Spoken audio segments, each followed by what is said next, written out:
Dear class, I hope all is well. I'm so sorry it's taken me a moment to get back to you with regard to a video of the week, but I'm going to get back on things. So let me get right to it. So where this is, in terms of our class, I guess this is about week 4. We're around the 23rd of September. And so let me talk a little bit about a couple of things. I'm going to talk about the readings for this week. I'm going to talk about a case study. Then I'm going to talk about discussion board a little bit. First of all, this week we're talking about sports and philanthropy. It's a very important, topic.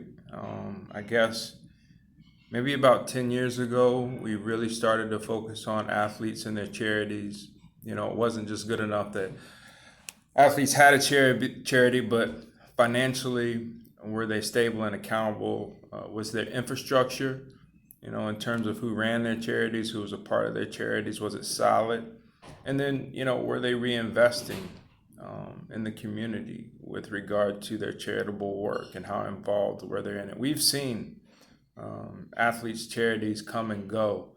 But what I think is important now is that not only do we have charities, but we have, organizations that collectively run charities. Kathy Babiak, who's done a lot of work in this area. I think Kathy's at the University of Michigan. I'm not sure. But Kathy's done a lot of work in this area, and she has an article. There's a video for this particular chapter on athletes and their charities from ESPN. And I'm also going to give sort of an extra credit opportunity. And that's if you can do a little bit of research on an athlete's charity. So if you can find a news article on an athlete's charity from 2019, and email it to me by this Friday, I'll give you 1 point extra credit to use on the discussion board, and I'll give you 3 points, not 2 points extra credit on case study. So 1 extra credit point for the discussion board, 2 extra credit points for the case study. If you can email me an article from 2019 on a professional athlete's charity. Secondly, I want to talk a little bit about the case study. I can't underscore how important the writing is here, and I can't underscore how important it is to pay attention to the particulars. No longer than 4 pages, double space, 12-point font, the name and case study at the top of the page. So your name, case study 1 in the file. If your last name's not in the case study in the file, I won't accept it, and it'll be considered late. Word documents only, so that I can put comments on there.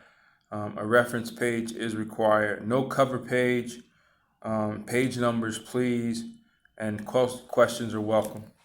Basically, what I'm asking you to do in this particular case study is you have to answer 4 questions. What mental health challenge do you suspect the athlete is experiencing? I'm not looking for a diagnosis. And you don't have to be a social work major to figure this out.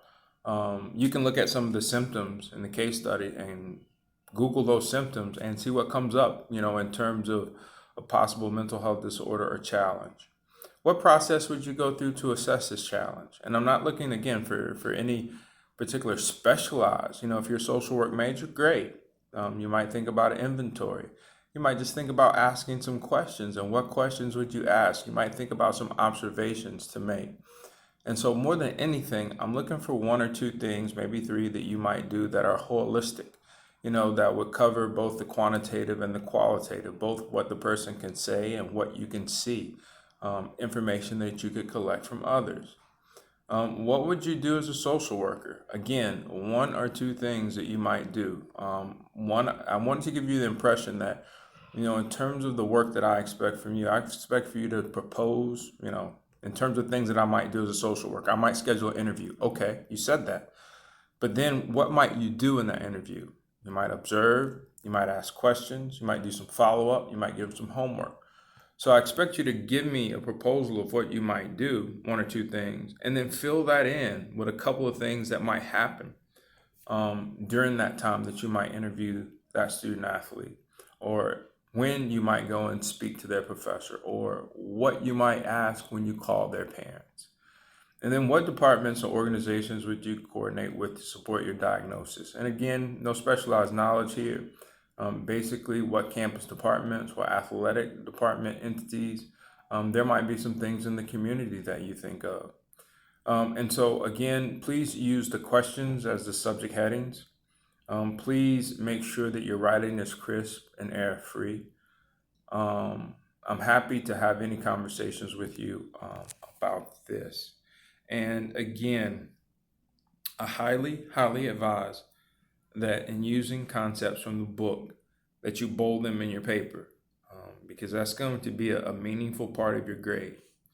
Lastly, I want to talk about the discussion boards just a little bit. A lot of great discussion boards. I'm going to give you some tips. One, proof your work.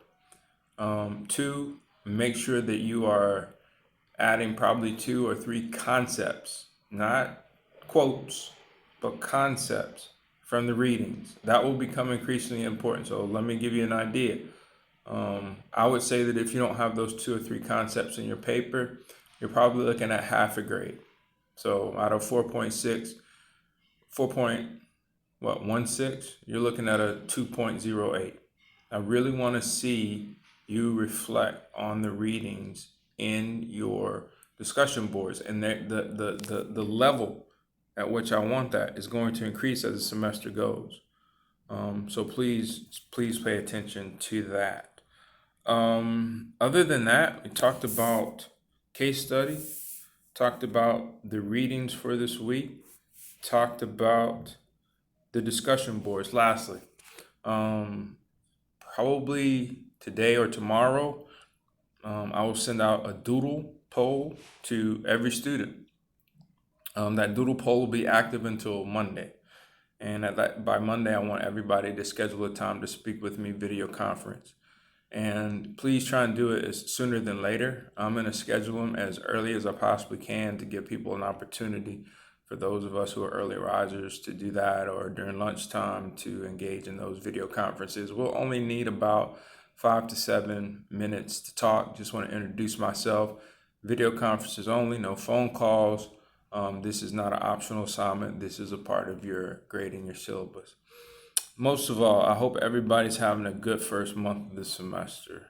It's a great opportunity to be a college student as well as be a student at the University of Texas at Austin. And so, I hope that things are going well for you. I certainly wish that we had an opportunity to interact more, but I'm always available via email, via text, via phone call, via video conference. Y'all take it easy, and I'll talk to you soon. Hook 'em horns.